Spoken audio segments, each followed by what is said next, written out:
Students, whatever homework is given to you, you have to submit it on the very next day between 8 am to 1 pm to the given WhatsApp number, and it is compulsory to submit your homework as your attendance will be marked on the basis of your submission.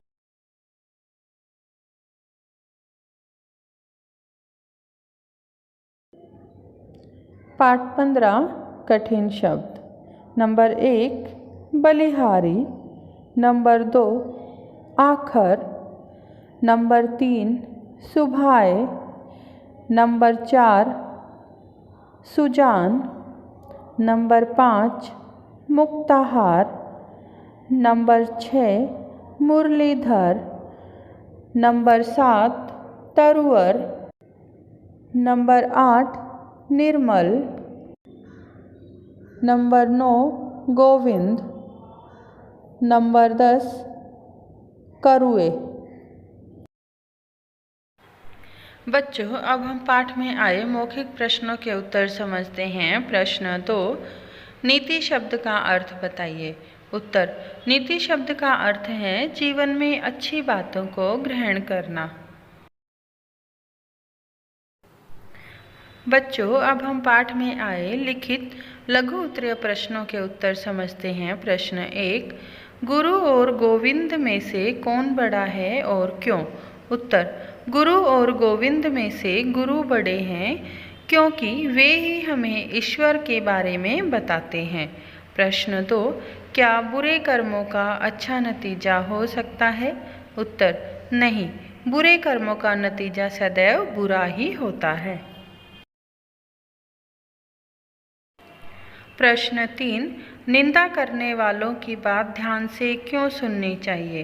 उत्तर, निंदा करने वालों की बात ध्यान से सुननी चाहिए क्योंकि वह हमारी कमियां ही बताएंगे और हम अपना स्वभाव ठीक कर सकते हैं। बच्चों, अब हम पाठ में आए दीर्घ उत्तरीय प्रश्नों के उत्तर समझते हैं। प्रश्न 1, तरुवर और सरोवर की क्या विशेषताएं हैं? उत्तर, तरु और सरोवर सदैव दूसरों की भलाई में ही लगे रहते हैं। वृक्ष कभी अपने फल नहीं खाता और तालाब अपना पानी कभी नहीं पीता। प्रश्न 2, कड़वे वचन बोलने वाले के साथ कैसा व्यवहार करना चाहिए?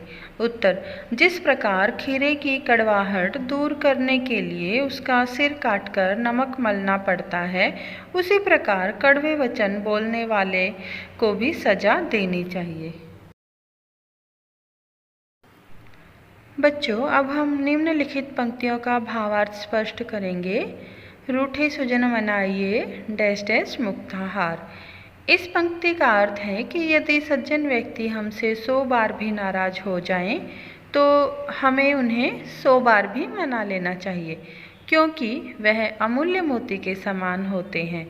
जिस प्रकार मोती की माला टूटने पर हम उसे बार बार पिरो लेते हैं, उसी प्रकार सज्जन को भी मनाकर अपने साथ रखना चाहिए। जो बड़ेन को डैश डैश कछु दुख मानत नाही। इन पंक्तियों का अर्थ है कि जो लोग बड़ों को छोटा करते हैं तथा उनकी बुराई करते हैं, फिर भी उन महान लोगों की महानता में कोई कमी नहीं होती। जिस प्रकार कृष्ण को गिरिधर और मुरलीधर दोनों कहते हैं, फिर भी वे बुरा नहीं मानते। निम्नलिखित शब्दों के विलोम शब्द लिखिए। विलोम यानी अपोजिट वर्ड्स। प्रेम घृणा, हित अहित, संग अलग, लघु गुरु, सज्जन दुर्जन, सबल दुर्बल। निम्नलिखित अनेकार्थक शब्दों के अर्थ लिखिए। अनेकार्थक यानी शब्द तो एक ही लेकिन उसके अर्थ अलग अलग, जैसे पत्र, पत्ता, चिट्ठी, हरि, भगवान, सर्प, हार, गले का हार, पराजय, लाल। एक लाल होता है लाल रंग और एक लाल होता है बेटा। नीचे लिखे शब्दों का प्रयोग प्रविशेषण की तरह कीजिए। प्रविशेषण क्या होते हैं बच्चों? जो विशेषण की भी विशेषता बताते हैं, जो शब्द विशेषण की भी विशेषता बताते हैं उन्हें प्रविशेषण कहते हैं। जैसे सर्वाधिक, इसका वाक्य है यह सर्वाधिक महत्वपूर्ण पुस्तक है। इधर पुस्तक की विशेषता क्या है? महत्वपूर्ण, और महत्वपूर्ण की भी विशेषता क्या है? सर्वाधिक, इसीलिए ये क्या हुआ? प्रविशेषण। यह सर्वाधिक महत्वपूर्ण पुस्तक है। बहुत, यह बहुत अच्छा लड़का है। अनुपम, इस अनुपम अनोखे दृश्य से मैं प्रभावित हूँ। हल्का, यह हल्का छोटा बक्सा बहुत सुंदर है। निर्मल, गंगा का जल पवित्र व निर्मल होता है। चमकीली, चमकीली कीमती वस्तु सबका मन मोह लेती है। तो इधर ये जितने भी शब्द हैं, सर्वाधिक, बहुत, अनुपम, हल्का, निर्मल, चमकीली, ये सब विशेषण की भी विशेषता बता रहे हैं, इसीलिए ये सारे शब्द प्रविशेषण कहलाते हैं।